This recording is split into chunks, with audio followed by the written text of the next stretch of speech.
नमस्कार दोस्तों, welcome to PK classes. दोस्तों आज देखेंगे फॉल्ट ट्री एनालिसिस, जिसको शॉर्ट में एफटीए के नाम से भी जानते हैं। Subject reliability engineering.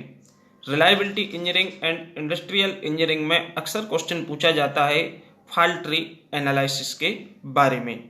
तो आइए दोस्तों देखते हैं फॉल्ट ट्री एनालिसिस क्या होता है, कौन कौन से स्टेप्स हैं जो कि इसमें इन्वॉल्व होते हैं, and fault tree analysis diagram कैसे ड्रा किया जाता है। तो सबसे पहले फॉल्ट ट्री एनालिसिस है क्या, इसके बारे में हम समझेंगे। फॉल्ट ट्री एनालिसिस एक्चुअल में होता क्या है और कैसे किया जाता है इसको परफॉर्म। तो दोस्तों फॉल्ट ट्री एनालिसिस एक ऐसी तकनीकी है या टेक्निक होती है रिलायबिलिटी एंड सेफ्टी एनालिसिस में मशीन और system.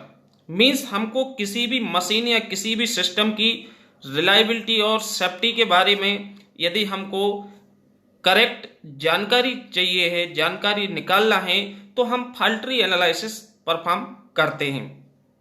It was developed by Bell Telephone Laboratory in 1962 for the US Air Force system. सबसे पहले इसको डेवलप किया था 1962 में बेल टेलीफोन लेबोरेटरी में, जिसका उपयोग किया गया यूएस एयरफोर्स के लिए। Means US air force missile system था, जिसके उसमें इसको फॉल्ट ट्री एनालिसिस को डेवलप करके अप्लाई किया गया था 1962 में। It was later adopted and mostly applied by the Boeing company. Means उसके बाद इसका उपयोग अधिकतर बोइंग कंपनियों द्वारा किया जाने लगा और आज की डेट में ये लार्ज स्केल पर इसका यूज हो रहा है। तो means fault tree analysis is one of many symbolic analytical logic techniques. Means जो फॉल्ट ट्री एनालिसिस टेक्निक है, यह एक बहुत सारे सिंबल जिसमें हम लॉजिकल सिंबल्स का उपयोग करते हैं, तकनीकी का यूज करते हैं, found in operation research and in system reliability. Means बहुत सारे सिंबॉलिक एनालिटिकल लॉजिक्स गेट्स वगैरह का यूज किया जाता है और इसका उपयोग आपका operation research and system reliability में मोस्टली होता है। तो इसको हम क्या बोलते हैं? Fault tree analysis. Fault tree analysis एक ऐसी तकनीकी है जिसका रिलायबिलिटी और सेफ्टी एनालिसिस में मशीन या सिस्टम की क्या करते हैं, हम यूज करते हैं।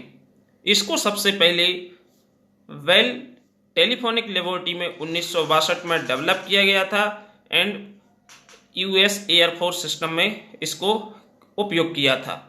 इसके बाद में बोइंग कंपनी ने अधिकतर इसका उपयोग करना स्टार्ट कर दिया और यदि हम आज रिसेंटली बात करें तो बहुत सारी जगहों पे इसका यूटिलाइजेशन आज की डेट में होता है।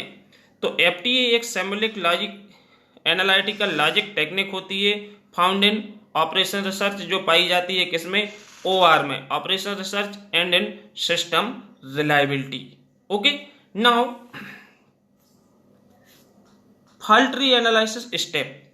अब दोस्तों जो भी छात्र पीके क्लासेस में फर्स्ट टाइम है, जो अभी भी चैनल को सब्सक्राइब नहीं किए हैं, और चैनल को सब्सक्राइब करें एंड वीडियो को लाइक करें, जिससे लेटेस्ट वीडियो आपको समय से मिल सके। तो दोस्तों वीडियो को लाइक एंड चैनल को सब्सक्राइब करना ना भूलें। अब फॉल्ट ट्री एनालिसिस में कौन कौन से स्टेप्स होते हैं जो कि इन्वॉल्व होते हैं? Fault tree analysis provide a means to logically and graphically display the path to failure for a system अथवा कंपोनेंट। किसी भी सिस्टम या कंपोनेंट का वह रूट, वह पाथ डिस्क्राइब करना, डिस्प्ले करना, जहां से हम मेन कारण तक पहुंच सकें, मेन रीजन तक। किसी भी सिस्टम का फेल हो रहा है, किसी भी सिस्टम ब्रेक डाउन हो रहा है, तो उसका मेन रीजन क्या था, वहां तक पहुंचने के लिए जो पाथ होता है उसको हम डिस्प्ले ग्राफिकली करते हैं किसमें? फॉल्ट ट्री एनालिसिस के अंदर। अब इसमें बहुत सारे स्टेप्स इन्वॉल्व होते हैं, जैसे सबसे पहले डिफाइन द सिस्टम। सबसे पहले आपको ये सिस्टम होता है जो उसको डिफाइन करना रहता है कि आप इसको कहां पे यूटिलाइज कर रहे हैं। आप लेथ मशीन में यूटिलाइज कर रहे, कार के लिए यूटिलाइज कर रहे, किसी इंडस्ट्री में यूटिलाइज कर रहे, या आप किसी इलेक्ट्रिकल नेटवर्क सिस्टम में यूटिलाइज कर रहे, किसी कंप्यूटर के अंदर यूटिलाइज कर रहे हैं। तो मीन्स सबसे पहले हम क्या करते हैं, इसका जो पहला स्टेप होता है, सिस्टम को हमको डिफाइन करना पड़ता है कि हम किस तरह के सिस्टम को एफटीए का उपयोग कर रहे हैं या अप्लाई कर रहे हैं। Second, define top level faults. अब सिस्टम डिफाइन होने के बाद आपको उसमें जो फॉल्ट है, जो मेन प्रॉब्लम आ रही है, उस प्रॉब्लम को आपको क्या करना है, टॉप लेवल फॉल्ट्स को डिफाइन करना पड़ेगा, परिभाषित करना पड़ेगा क्या है। Identify cause for top level fault. इसके बाद नेक्स्ट स्टेप में हम कारण के लिए पहचानेंगे क्या कारण था जो हमारा टॉप लेवल का फॉल्ट हमको मिल रहा है, जो प्रॉब्लम आ रही है। सपोज हम कोई भी कार ही लेथ मशीन की ले लें, तो टॉप लेवल फॉल्ट जो है उसका रीजन हम पता करेंगे कि किस कारण से ये फॉल्ट आया है। Identify next level of events. इसके बाद जो नेक्स्ट लेवल है इस इवेंट का, उस सिस्टम का, उसको हम पहचानेंगे, उसमें देखेंगे कहीं वहां से प्रॉब्लम तो क्रिएट नहीं हो रही है। इसके बाद आइडेंटिफाई रूट कॉज। इसके बाद उसका हम एक फॉल्ट ट्री एनालिसिस पाथ बनाते जाएंगे और रूट काज को हम पहचानेंगे कि इसका काज किस कारण से, कौन सी जगह से ये प्रॉब्लम एक्चुअल में आ रही है। Then add probabilities to events. इसके बाद इसकी संभावना कितनी है, कहाँ से, किस जगह से कितना संभावित है, कौन से इवेंट से, उसको हम पता करेंगे। और सेवेंथ जो स्टेप है, analysis the fault tree.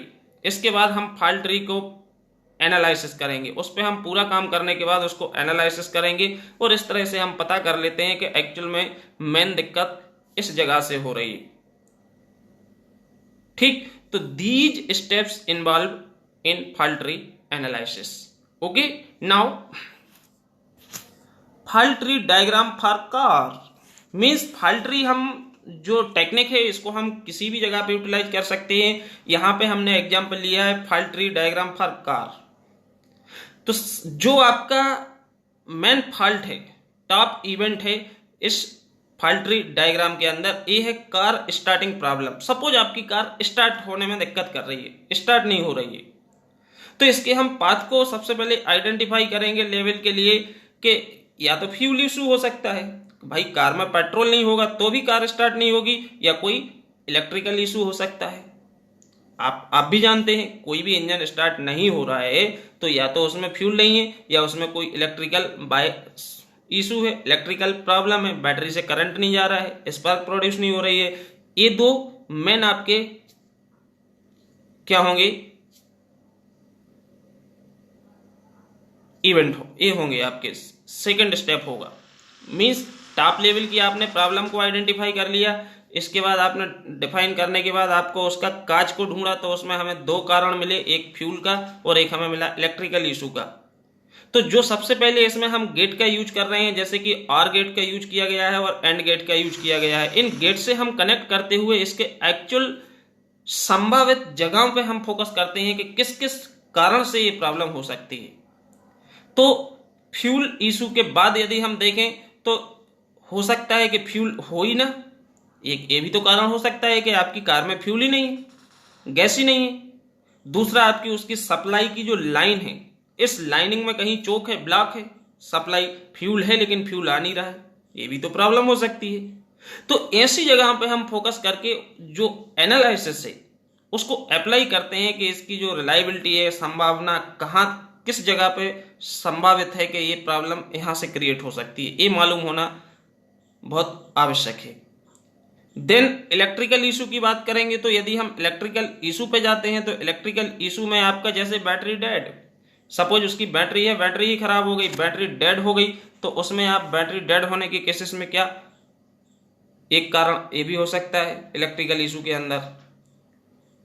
Second, alternator issue. इसके बाद जो अल्टरनेटर होता है उसके अंदर कोई खराबी हो सकती है जिसके कारण आपकी कार स्टार्ट नहीं हो पा रही। या नेक्स्ट आपका जो लेवल होगा वो स्टार्टर इशू, स्टार्टर इशू की वजह से भी आपकी कार है जो कि स्टार्ट नहीं हो रही। तो this is a fault tree diagram for a car. तो ये हम लेथ मशीन के लिए भी, कि सपोज आपकी लेथ मशीन की मोटर चल रही लेकिन आपकी चक की जो स्पिंडल है वहां पावर ट्रांसमिट ना हो, तो क्या फॉल्ट है? हो सकता बेल्ट स्लिप हो, कि पुली घूम रही है लेकिन पावर बेल्ट लूज है तो पावर ट्रांसमिट नहीं हो रहा, स्लिप कर रहा है। हो सकता है गियर न्यूट्रल हो। तो means fault tree analysis we can apply for anywhere. कोई भी ब्रिज टूट रहा है तो उसका मुख्य कारण पता करना है आपको कि कैसे ब्रेक हुआ, कहां कहां से संभावना है, कोई कॉलम आपका पुअर था, कहीं स्ट्रेंथ कम थी मटेरियल्स की, या एक्चुअल में क्या प्रॉब्लम थी। तो जो हमारा फॉल्ट ट्री एनालिसिस है, नॉर्मली हम फॉल्ट ट्री एनालिसिस से इन्हीं पॉइंट्स पे हम क्या करते हैं, फोकस करके जो मेन काज एंड रूट्स होता है उसको आइडेंटिफाई करते हैं,